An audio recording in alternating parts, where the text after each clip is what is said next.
Estamos ya llegando a la parte final de una carta que es relativamente breve y encontramos aquí estas exhortaciones del apóstol que son impresionantes y que, como Calvino hace referencia, deberían tenerse en cuenta no solo por los pastores, también por las iglesias. Esto es un elemento fundamental, que las iglesias también, dice Calvino, tengan en cuenta para que los pastores inútiles sean expulsados, para que los flojos sean echados de allí, para que los que son rebeldes reciban la reprensión de las propias congregaciones. Esto es una realidad común, no siempre ocurre, pero también hay una responsabilidad en las propias iglesias respecto a sus falsos pastores, porque en muchos casos en las Escrituras ya tenemos avisos para que las iglesias estén alerta y que tengan en cuenta, a veces se colarán, pero tengan en cuenta a los falsos. Y esto es una responsabilidad, por lo tanto, compartida. Y en el caso de Timoteo, pues se le dice: te encarezco delante de Dios y del Señor Jesucristo. Este término, te encarezco, así traducido, o te pongo delante de esa responsabilidad, es un término tremendo, es un término de condición absoluta. Es decir, ante esa situación no hay otra cosa que pueda servirte de excusa. Y por lo tanto, además, es una presentación que se le dice a Timoteo por parte de Pablo, que él lo relaciona con Dios, con Cristo, pero en una situación, ya digo, tremenda, lo máximo de lo máximo, delante de Dios y del Señor Jesucristo, que juzgará a los vivos y a los muertos en su manifestación y en su reino. Por lo tanto, no se trata de algo secundario, de algo que pueda excusarse, es lo último, ya no hay más, es lo máximo de lo máximo. Y en esa relación está el ministerio, en esa relación están estas palabras que el apóstol le dice a Timoteo y que las recibimos como pueblo de Dios, cada uno en su lugar, también los pastores. Y son palabras, reitero, de punto final. El ministerio no se puede ver fuera de esta condición, del último momento, del juicio, de cuando el Señor juzgará a los vivos y a los muertos. Pues esta es la realidad del ministerio, tremenda. Cuando eso luego se quiere diluir en otras cuestiones, en otras discusiones vanas, como aquí se ha dicho en la propia carta, pues realmente no tiene sentido. ¿Qué importan pequeños detalles, elucubraciones de un sitio, de otro, con esta presencia del Señor que juzgará a los vivos y a los muertos en su manifestación y en su reino?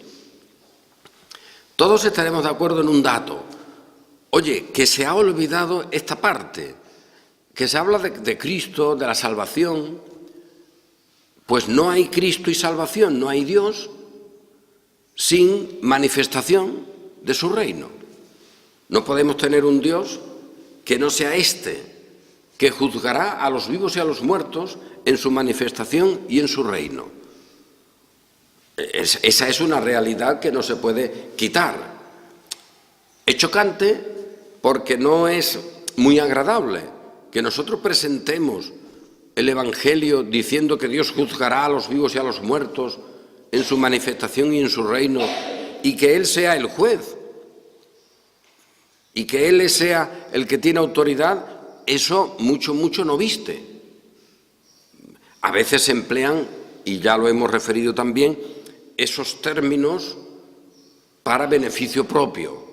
Poner a Cristo, poner a Dios como los que gobiernan, etcétera, pero de una manera siempre subsidiaria. Porque claro, ellos son los que mandan sobre todos, pero ellos no tienen manifestación.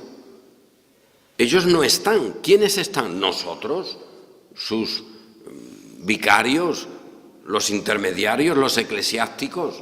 Entonces, a lo largo de la historia se ha presentado, y además en las iglesias ha quedado esa imagen en muchas de sus edificaciones, el gran dominador, el Cristo sobre la bola del mundo, y eso era una idea visual tremenda, en fin, muy adecuada además, si se quiere, como símbolo muy adecuada. Pero luego eso, ¿cómo se transfería? Pues a través del sacerdote. Ahí estaba el Cristo soberano sobre el mundo, el que tenía dominio sobre todo, el Pantocrator, ahí estaba, pero la gente con ese no se topaba nunca. Lo veían, sí, estaba allí señalado, pero el que tenían enfrente, con el que recibían la salvación, era el sacerdote o los sacramentos. Ese modelo hay que tenerlo en cuenta también. Se puede hablar mucho del poder de Dios, de una cosa tremenda, pero sin Dios y sin ese poder. Aquí lo que Pablo está diciendo es que ese Dios es verdadero y que tiene ese poder verdadero que se manifiesta. Y por otra parte se manifiesta de una vez para siempre en este punto final. Cristo no está viniendo a la cruz y luego saliendo de la cruz y viniendo y saliendo, o viene y luego se queda aquí 1000 años y está y no está, juzga y no juzga. Hombre, eso no. Murió y vendrá sin relación con el pecado y punto. Y eso no tiene tiempos de secuencia de 1000 años o de no sé cuánto tiempo con Cristo aquí viviendo en la tierra o reinando en la tierra. Eso no tiene nada que ver. Esto es final. Pero en ese final, como ya el credo apostólico, en fin, ese documento tan antiguo de la Iglesia cristiana anuncia, pues juzgará a los vivos y a los muertos. Con lo cual se dice, juzgará a los que estén vivos en ese momento y a todos los que han pasado antes. Ninguno escapa de su mirada. Y eso es tremendo porque se le dice al pastor, tú ten cuidado, exhorta, tu predicación no es una cosa cualquiera, tiene que ver con eso. Tu predicación y el juicio, lo que en el tribunal se diga, eso está vinculado. Por lo tanto, eso no es un tema menor. Y el ministerio no es una cosa frivolona, es una cosa tremenda y además de juicio, de severidad, no es cualquier cosa, hablar en el nombre del Señor. Y esto pues cada uno luego lo vive, lo tiene, lo asume pues con el poder de Dios, porque si no, no se puede. Pero este elemento está aquí, además se le dice a Timoteo, es algo tan relevante que tú no puedes dejarlo como si fuera una cosa secundaria. De ahí que te encarezco y luego que prediques a tiempo y fuera de tiempo. Esos son elementos de permanencia. No hay un momento en el que no se tenga que hacer. Es como si en el juicio que alguien está recibiendo, pues hubiera algo dentro de ese juicio que no sirviera, todo sirve. Es verdad que en algunos, es lógico también, vaya, en los juicios pues hay recesos y mientras que estás tomándote el bocadillo no está el juicio, porque hay un paréntesis. Pero en el juicio todo es relevante, no hay nada en el procedimiento que uno diga, bueno, eso vale o no vale, no, todo es una parte fundamental del conjunto y luego la sentencia tiene que ver con todo lo que se ha dado. Pues lo que se le dice a Timoteo es, tu predicación forma parte de eso. Es como un elemento de juicio. De manera que no es solo ya un anuncio cualquiera. Es un anuncio que tiene validez jurídica. Es un anuncio que coloca a la persona en esa situación de salvación o condenación. Por lo tanto, te encarezco que estas cosas las tengas en cuenta. Y ya todo lo que antes le ha dicho nos suena de otra manera, porque claro, por eso insistía tanto el apóstol, para que Timoteo no se liara en discusiones inútiles o en investigar inútilmente las Escrituras. Porque también se puede meter uno ahí, como hemos dicho, a investigar las Escrituras, decir, uy, las Escrituras son la palabra de Dios, inspiradas y tal, y se ponen ahí a enfrascarse en discusiones que nada tienen que ver con la autoridad del Señor y que además están bajo su propio juicio. Cuando el apóstol coloca la predicación en ese terreno, está diciendo, esto es serio, pero además queda algo evidenciado. La falsa predicación estará juzgada.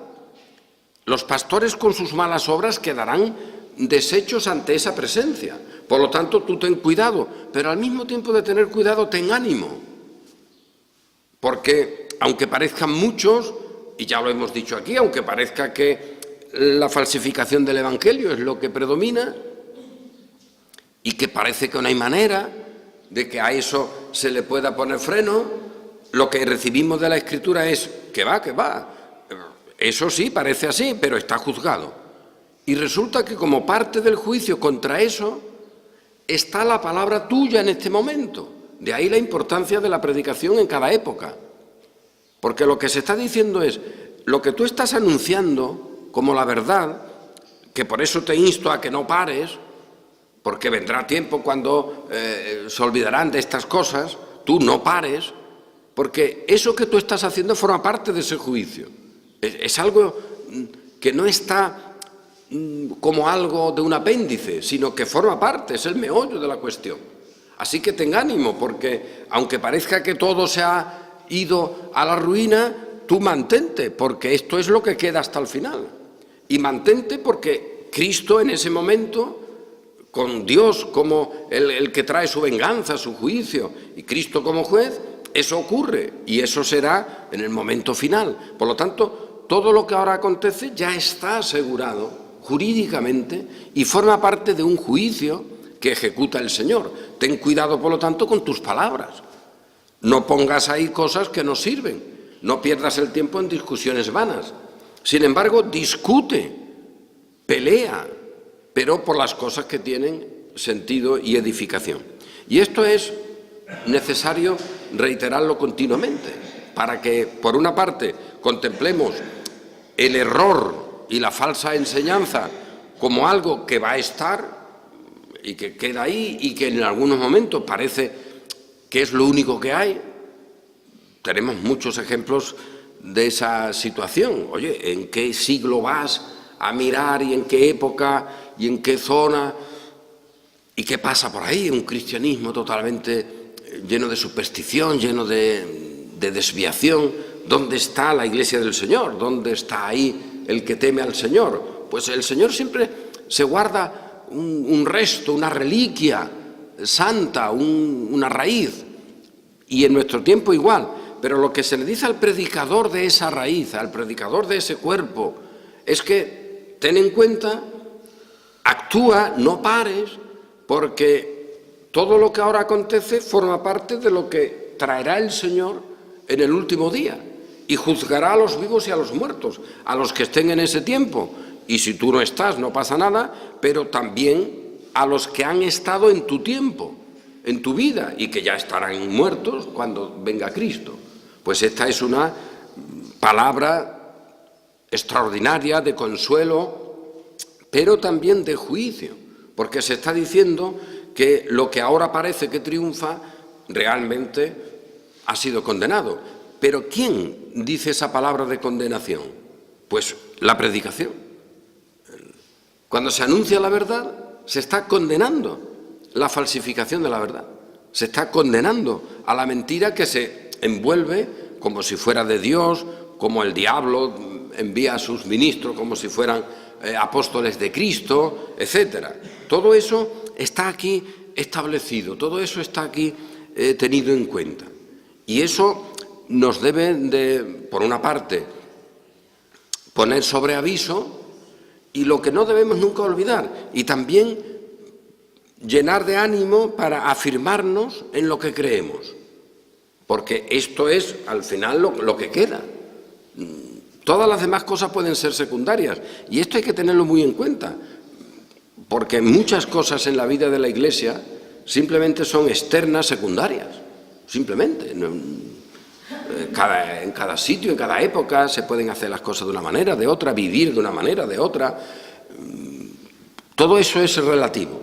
Y, hombre, si se pueden arreglar las cosas socialmente y eso, pues mejor. Pero al final es la persona de Cristo, es su obra, es lo que Él declara, lo que tiene validez, y eso juzga a todos los demás. Claro, a veces eso no se nota, porque parece que quien tiene el juicio en su mano y el poder en su mano son los enemigos.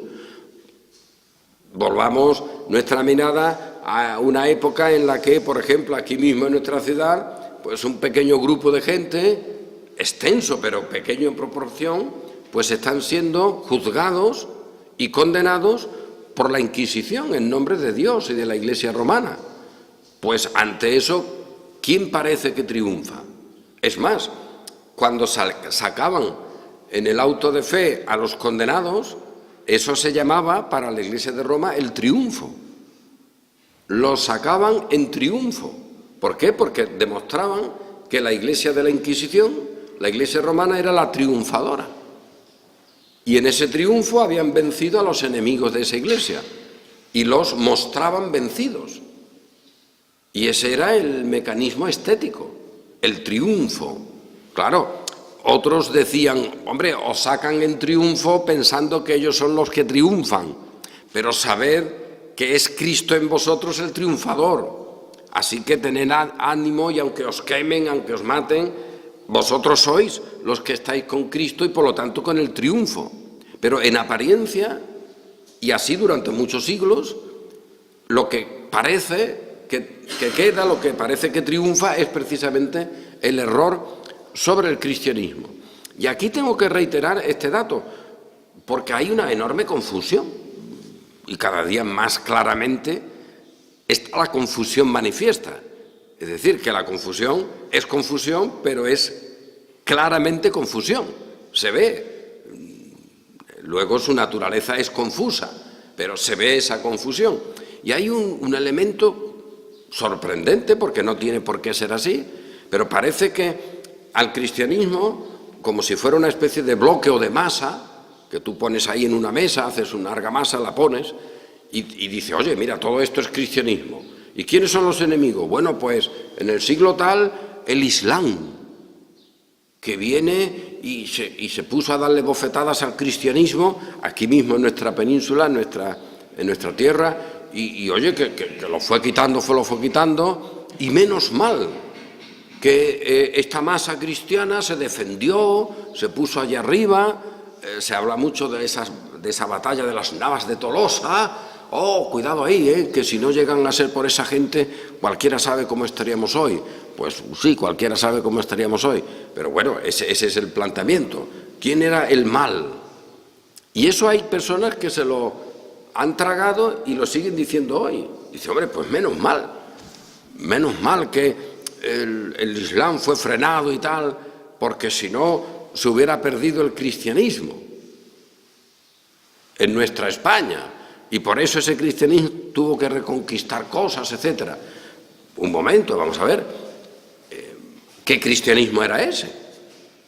¿Qué cristianismo era ese? Porque resulta que ese cristianismo es un cristianismo ya en apostasía, en total confusión y fuera de la naturalidad.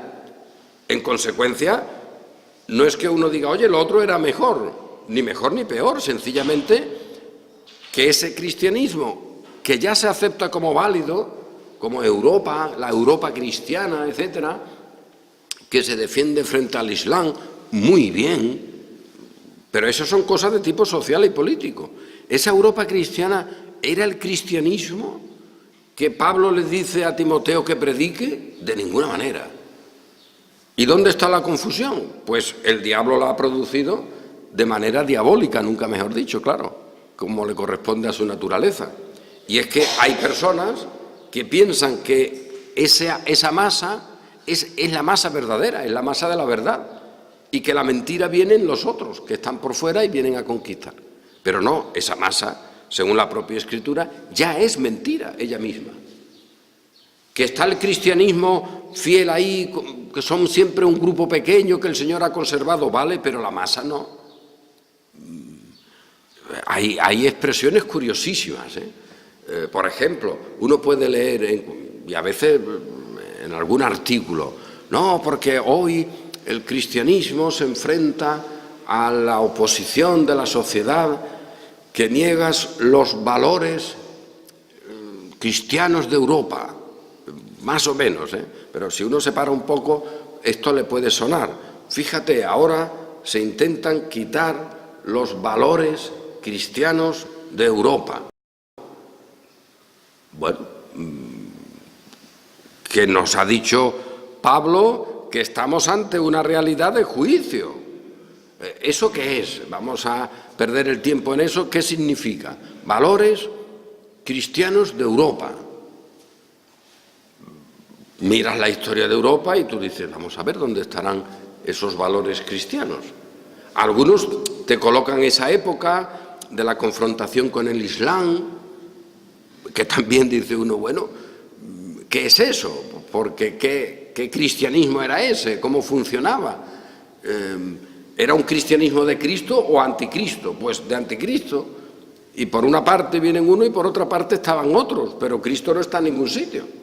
Cristo está ahí en su pueblo pequeñito, recogido de aquí o de allá por el poder de Dios, y ese pueblo es el que juzga a todo lo demás. Pero eso no se ve, eso solo se ve desde Dios. Como nosotros sí decimos, oye, que hay una realidad en la que Cristo vendrá, manifestará su reino y juzgará a los vivos y a los muertos. Esto lo declaramos, pero ¿la masa acepta eso, reconoce eso? No, excepto por algún interés teórico que en algún momento pueda haber. Pero el dato es ese. Vamos a ver, oye, la cultura cristiana europea o los valores cristianos europeos que ahora se están perdiendo. Y eso te lo ponen como una reflexión bíblica, que ya te espanta un poco, ¿no? Yo voy a reflexionar bíblicamente y muy seriamente y voy a decir cómo los valores cristianos de Europa se están perdiendo. ¡Qué frase más notable! Y voy a reflexionar bíblicamente. Y ahora tú dices, bueno, esos valores cristianos de Europa, ¿se referirá a cuando se formalizan los reinos en Francia, que llegan a formar ciertamente una consolidación militar para frenar al Islam y que no pase de los Pirineos, etcétera? ¿Se estará refiriendo a eso? Oye, porque esos valores cristianos de Europa tienen el antecedente de que una familia determinada, territorial de Francia, ha necesitado apoyo porque tiene a otras familias con las que no se lleva bien.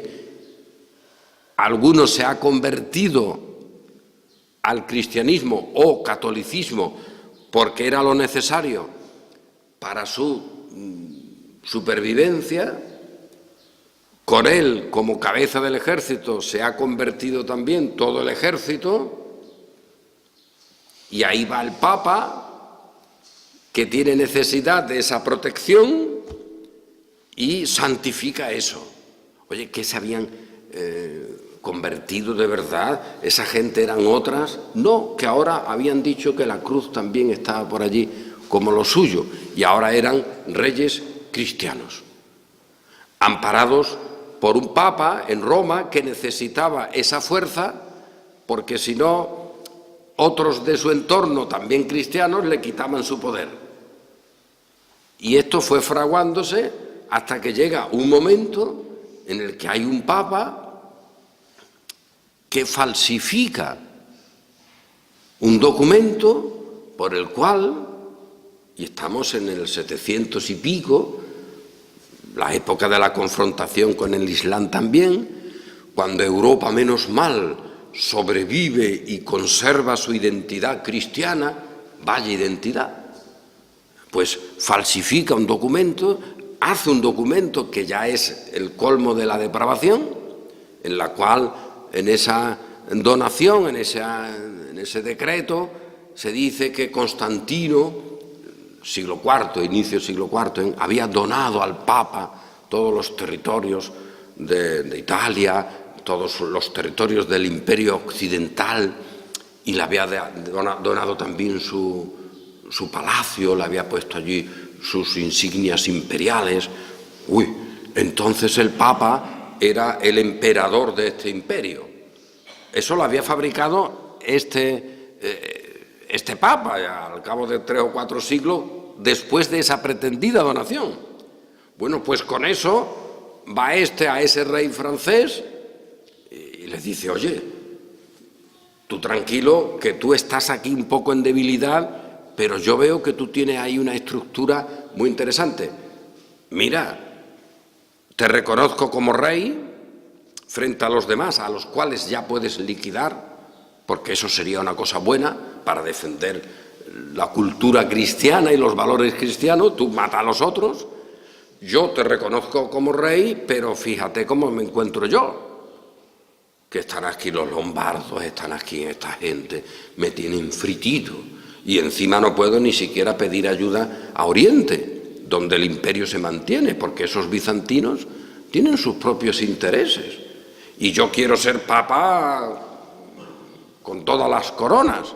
Así que mira, yo te doy a ti esos territorios, te nombro patricio romano, te nombro rey romano de esos territorios, y tú a cambio, ya sabes, pues me reconoces a mí como el Papa y como el que tiene autoridad en Occidente.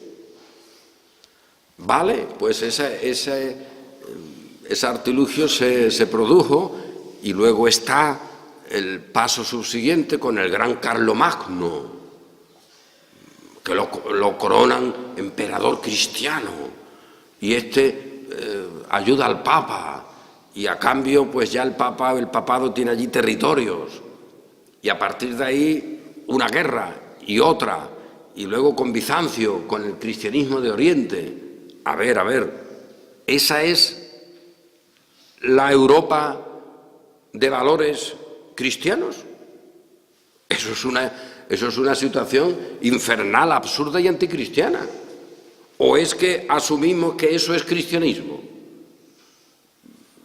Es decir, si esa formación de Europa se basa en esas falsificaciones, en esos intereses, en esos crímenes y en ese nombramiento mutuo, yo te nombro a ti rey cristianísimo de Francia y yo te nombro a ti papa papísimo de Roma, a cambio de dinero, de matar a uno, tú te nombro pero mátame a estos que están aquí en la puerta, y yo a cambio pues te doy poder jurídico para que mates a los otros y ya no seas un criminal, sino un defensor de la fe. Porque eso es otra. Oye, que si tú matas a los enemigos que están por aquí en este entorno, si yo no te califico como defensor de la fe, eres un criminal y un ladrón. Pero como yo te dé el título de defensor de la fe, eres un héroe que viene a defender la fe y por eso matas a los enemigos.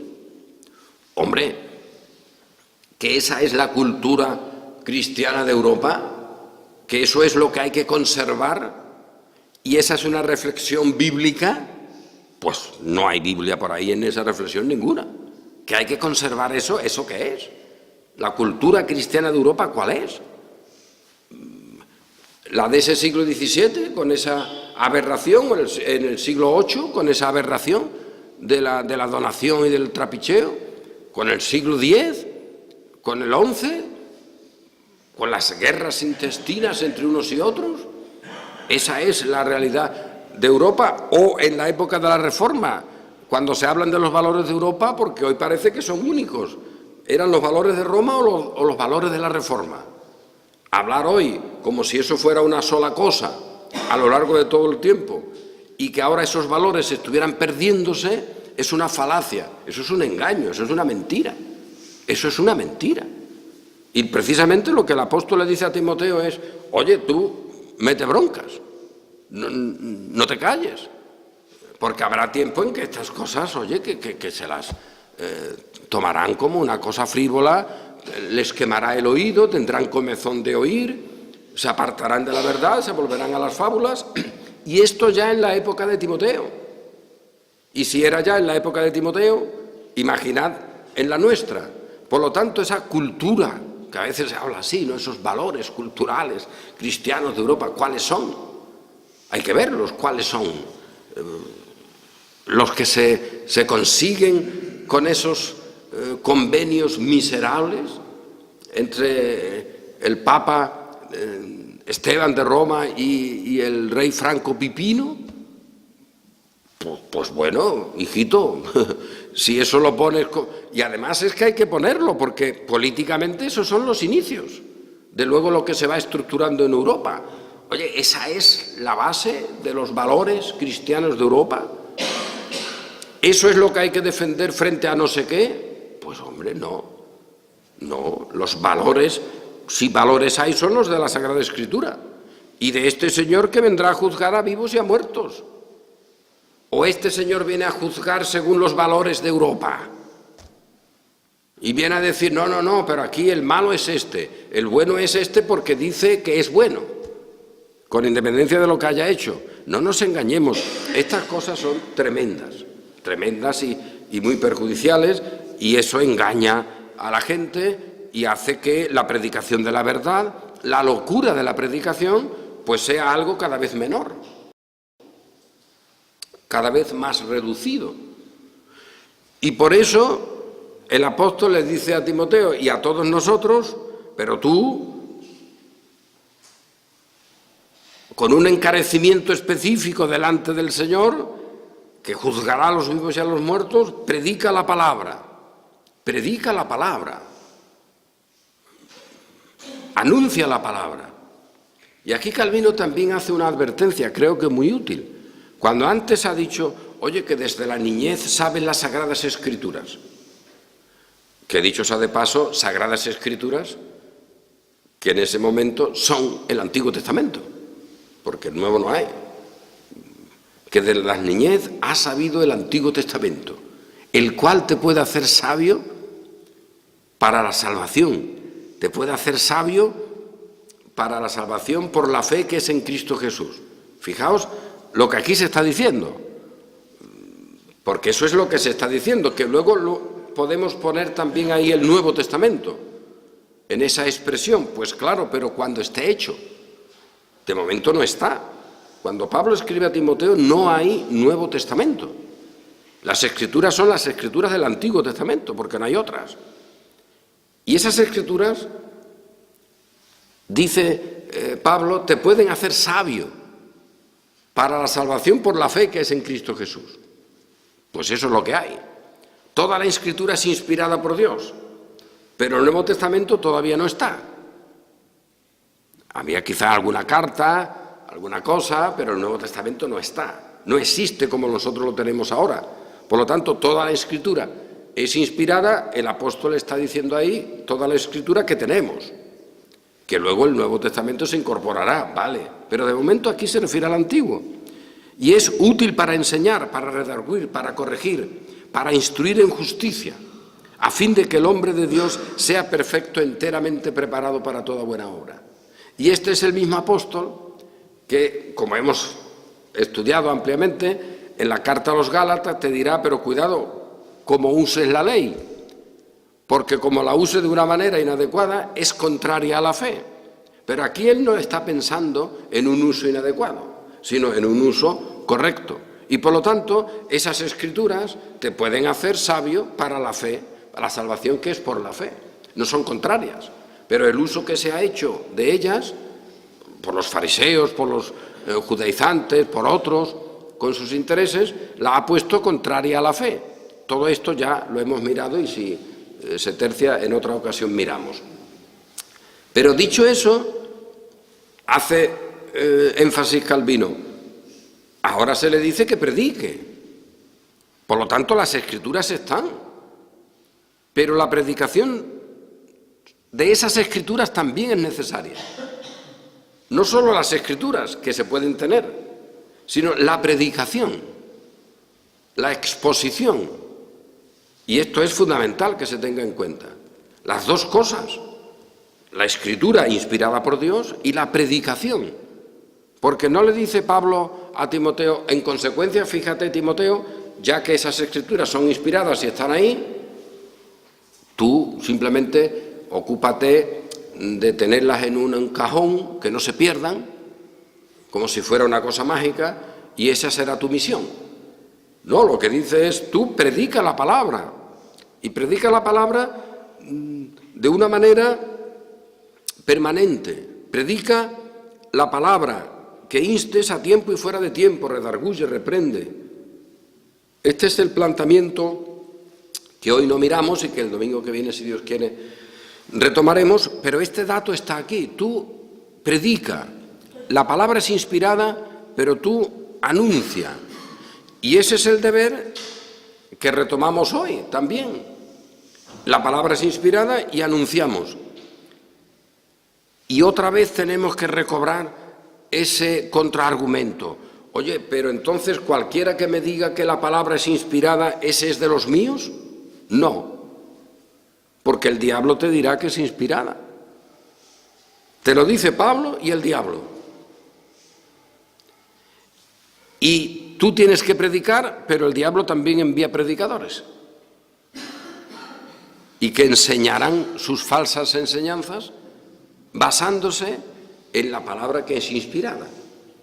Y harán estudios de esa palabra. Y harán teologías.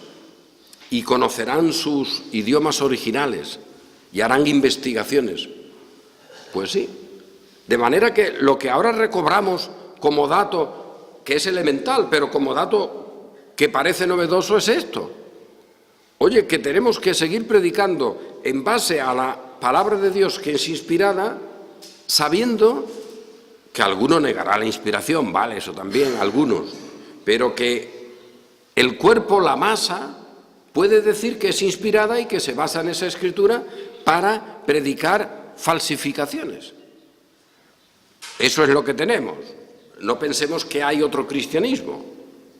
No tenemos que defender un cristianismo o una masa que esté basada en una pretensión de poder de las Escrituras para obtener dominio propio y poder propio un rey o un papa.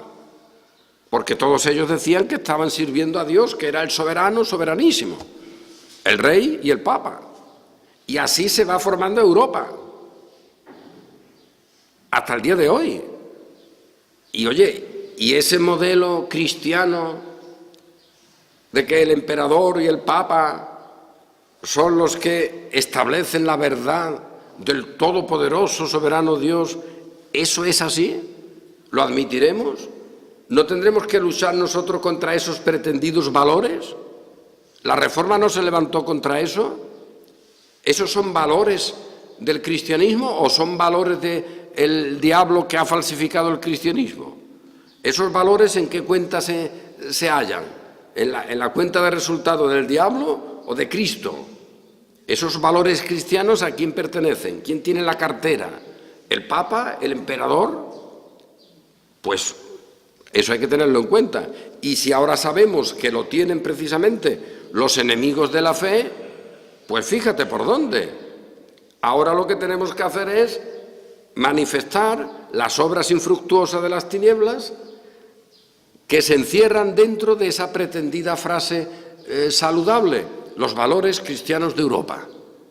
Pues esos valores cristianos de Europa son la negación de la verdad que Pablo le dice a Timoteo que tiene que predicar, y continuamente, porque vendrá el momento, ya en sus días, de que esa verdad quemará en el oído, y se apartarán de la verdad y se volverán a las fábulas.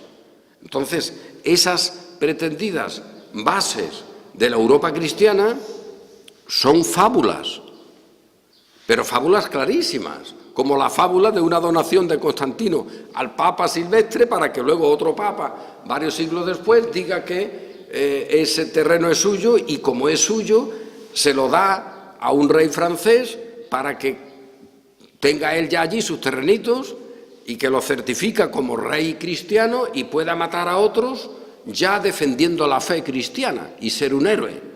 Y al mismo tiempo ese rey pues le da al Papa los territorios que están a su alrededor con sus llaves y todo, y entonces el Papa tiene ya sus territorios petrinos. Pues mira, eso valor tendrá, el valor territorial del que quiera, el valor que se le quiera dar, pero eso no son valores cristianos. Entonces nuestra predicación tiene que ir contra todo lo que sea anticristiano, incluida la Europa que pretende ser cristiana en base a esos fundamentos. Y hay que descubrirlos, y hay que ponerlos de manifiesto. Y aunque parezca que no tengamos extensión de voz, nos quedamos, y así termino, pues con estas palabras. Caramba, caramba, que en ese momento lo que queda en el juicio es esta predicación y este anuncio. En el juicio no quedan los valores de la cristiandad europea y que eso va a traer Cristo y va a decir, mira, sí, Europa ha sido la cristiana y esta es la que yo impongo ahora aquí en el mundo para que ustedes veáis lo guay que han sido esta gente. Y que este vino y aquel papa, uy, qué bien lo hicieron. Falsificaron un documento, pero hombre, tenían que hacerlo frente a los enemigos que tenían allí. Y a lo largo ya de siglos y siglos, pues mira, el emperador era mi vicario y el papa era mi vicario, cada uno en un sentido. Y ellos hacían y deshacían. Y esto es el valor cristiano de Europa que hay que recobrar. Bueno, no hay que recobrarlo, hay que destruirlo. Hay que aniquilarlo, es decir, hay que ponerlo de manifiesto. No participéis de las obras infructuosas de las tinieblas, sino más bien reprendedlas. ¿Y eso cómo? Pues continuamente, instando, exhortando, no parándote. Tú como pastor y la Iglesia, atenta a que esas cosas se sigan manteniendo. ¿Que la mayoría no lo hace? No lo hace. ¿Que la mayoría tiene comezón de oír, le quema el oído y se vuelve a las fábulas y se olvida de la verdad? Sí. ¿Y nosotros qué hacemos? Pues redoblado ánimo, exhorta con toda paciencia y doctrina. No te quedes parado, no digas, hombre, si es que esto ya no hay remedio, fíjate, si es que, ¿qué vamos a hacer? Si al final esta voz nuestra, ¿de qué va a servir? Que sirve, hombre, que lo ves que en el juicio esa voz es la que luego se establece como parte del reino. Es que el Señor gobierna y gobierna con su palabra y con su Iglesia. Y vosotros sois luz para que alumbréis la casa. Por lo tanto, no os escondáis, seguid para adelante. Y este es nuestro deber. Un deber, además, con la profunda satisfacción de que no será en vano. Porque esta palabra del Señor al final es la que triunfa, que la inmensa mayoría piensa que no tiene poder y que es una palabra que está ahí, bueno, más o menos para hacer algunos jueguillos con ella, pero no, es la palabra de poder, es la palabra que transforma la muerte que tenemos en la vida que tenemos, es la palabra en la cual se fundamenta nuestra existencia como cristianos. Por lo tanto, esa palabra es la que continúa hoy, ha continuado a lo largo de la historia y continuará hasta el fin. Y por eso podemos decir, te encarezco delante de Dios y del Señor Jesucristo, que juzgará a los vivos y a los muertos en su manifestación y en su reino. Pues ese es el plano en el cual todos nosotros nos movemos, y es un plano de gran responsabilidad, sin duda, de deber, pero al mismo tiempo de seguridad, de estar en las manos de aquel que tiene poder para hacer todo lo que su voluntad y su designio ha establecido. Y esa es nuestra alegría. Y ese es el problema de los que no creen, de los que buscan otras cosas. Pero para nosotros esa es nuestra alegría, nuestro gozo, y es el soporte, el cimiento, el fundamento de nuestra fe. Amén.